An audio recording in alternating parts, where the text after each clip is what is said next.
გამარჯობა. ეს ისტორია საინტერესო ფაქტებია და დღეს ძალიან გამორჩეული გამოცანები გვაქვს. დავიწყოთ შედარებით მარტივებით და თანდათან გავართულოთ, თუმცა მათი სირთულე და სიმარტივე თქვენზეა დამოკიდებული. გახსოვდეთ, რომ გამოცანის პირობის მოსმენიდან დაახლოებით 20 წამი გექნებათ, სანამ პასუხს გეტყვით. თუ თქვენ მეტი დრო გჭირდებათ, მაშინ უბრალოდ დააპაუზეთ ვიდეო. რა უზუსტობას ხედავთ ფოტოზე?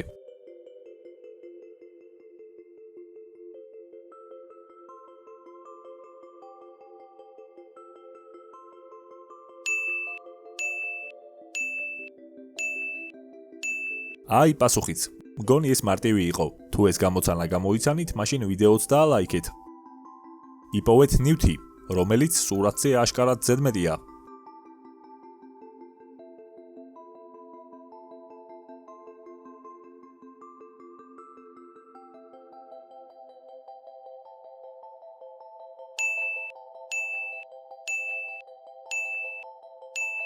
პასუხი ასე გამოიყურება.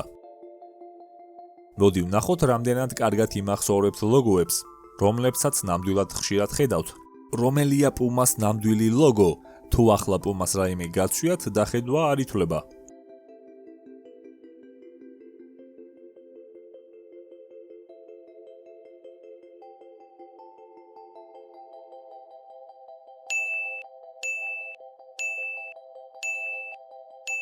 აი პასუხი. აბა ტვიტერის ლოგო როგორ გახსოვთ? თუ ტვიტერის რამე გაცვიათ, დახედვა არ ითვლება. თუ ეს მხოლოდ პუმაზე მუშაობდა.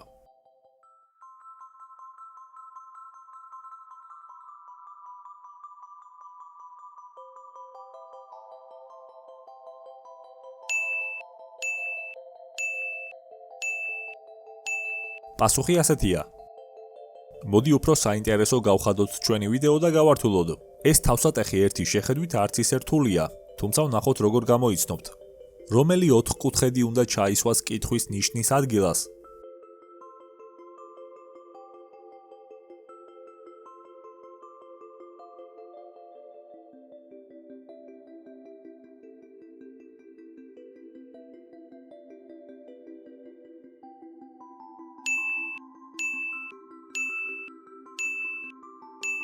აი სწორი პასუხიც.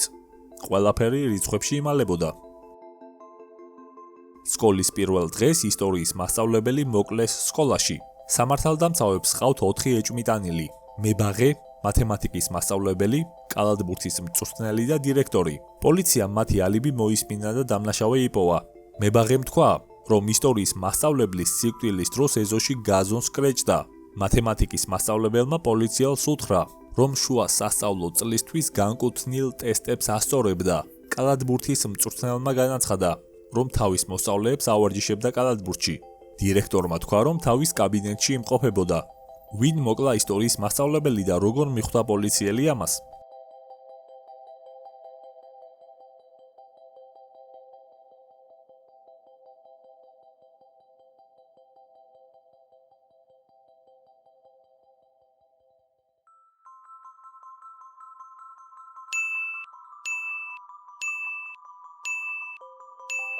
პასუხი. მათემატიკის მასწავლებელმა. მან განაცხადა, რომ შუა სასწავლო წლისთვის განკუთვნილ ტესტებს ასწორებდა, თუმცა პირობაში ნათქვამია, რომ სკოლის პირველი დღე იყო. მგონი არ აუშავდა. დეტექტივს გაქცეული მშავდებული უნდა დაეჭირა. მან იცოდა, რომ დამნაშავე რომელიღაც სახლში იმალებოდა, თუმცა ზუსტი ადგილსამყოფელის დადგენა სურდა. ამიტომ დრონის დახმარებით სახლებს ფოტო გადაუღო. როდესაც ფოტოს დახედა, მაშინვე მიხვდა თუ რომელ სახლში იმალებოდა დამნაშავე. რომელ სახლში იმალებოდა გაქცეული და როგორ გამოიცნო დეტექტივმა მისი ადგილსამყოფელი.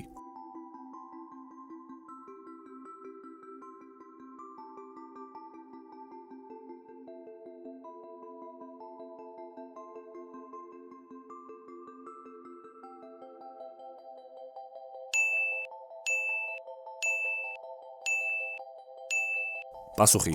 გაქცეული იმალებოდა ეის სახლში. მან მანქანა გზასთან ახლოს გააჩერა, რათა სწრაფად გაქცევა შეცვლებოდა საჭიროების შემთხვევაში. თუმცა მას შეეძლო მანქანის ეზოში დაყენებაც, რასაც ამ ფოტოდან გვებულობთ. ერთი მოხუცი კაცი თავის 3 ქალიშვილთან ერთად ცხოვრობდა სოფელში. ერთ დღესაც მოხუცს სიკვდილი ეწვია მისი სულის წასაყვანად. უფროსმა ქალიშვილმა სიკვდილს სთხოვა მამისთვის კიდევ 2 წლის სიცოცხლე ეჩუქებინა. სიკვდილი დათანხმდა. 2 წლის შემდეგ სიკვდილი დაბრუნდა იმავე მიზეზით, თუმცა ამჯერად შუათანა ქალიშვილმა 1 წლის სიცოცხლე სთხოვა მამისთვის. სიკვდილი კვლავ დათანხმდა. ამ დროის გასვლის შემდეგაც სიკვდილი კვლავ დაბრუნდა. უმცროსმა ქალიშვილმა მოიტანა სანთელი და სიკვდილს სთხოვა. მამამისისთვის იმდენი ხნის სიცოცხლე ეჩუქებინა, სანამ ეს სანთელი არ დაიწვებოდა. სიკვდილი დათანხმდა. როგორც უმცროსმა ქალიშვილმა დაგეგმა, მისი სიტყვების შემდეგ სიკვდილი აღარ დაბრუნებულა. როგორ მოახერხა უმცროსმა ქალიშვილმა ეს?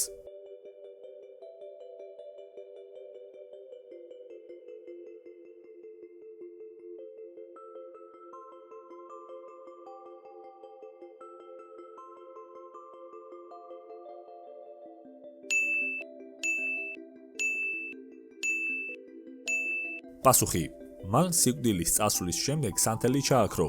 შესაბამისად ის არასდროს დაიწვებოდა და სიკვდილიც არ დაბრუნდებოდა. ასეთი კეთილი და გულობწყვილო სიკვდილი მგონი იშვიათი საპოვნელია. რომელი ხაზებია პარალელური?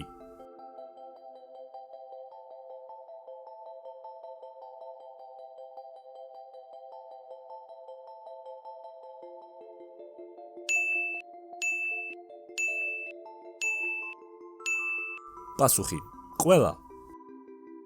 იაპონურმა გემმა პორტი დატოვა და ღია ზღვაში შეცურა.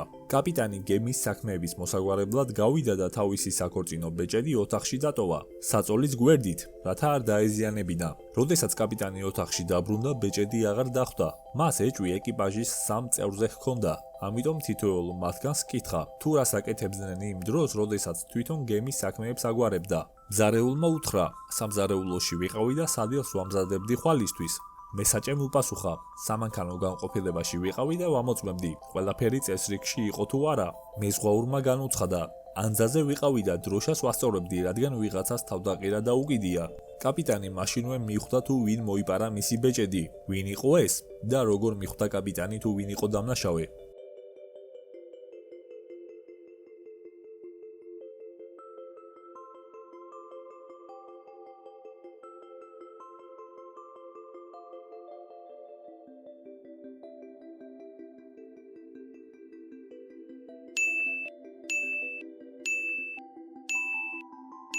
პასუხი: როგორც გამოცანის პირობაშია აღნიშნული, ეს იაპონური გემი იყო. შესაბამისად, დროშაც იაპონური ექნებოდა. საინტერესოა, როგორ უნდა ყოფილიყო იაპონიის დროშა თავდაყირა, როდესაც მასზე გამოსახულია მხოლოდ ერთი წითელი წერტილი, ისიც თეთრი ფონის შუაში. ამიტომ დამნაშავე გამოდის უბრალო მეზღვაური, რომელმაც აშკარად მოითხოვა. თქვენი აზრით, რა იზრდება მუდამ და არასდროს მცირდება?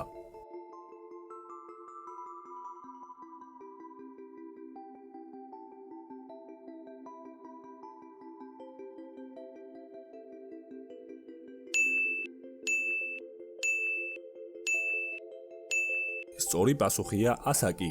თუ ძალიან ჩაუღრმავდებით, ზოგი ადამიანი შეიძლება შეგვეკამათოს თამაში, თუმცა ჯობია არ ჩაუღრმავდეთ და საყვარელ გამოცანად დარჩეს. ახლა კი ჩვენი ვიდეოს ბოლო გამოცანა, რომლის პასუხსაც ტრადიციისამებრ არ გეტყვით.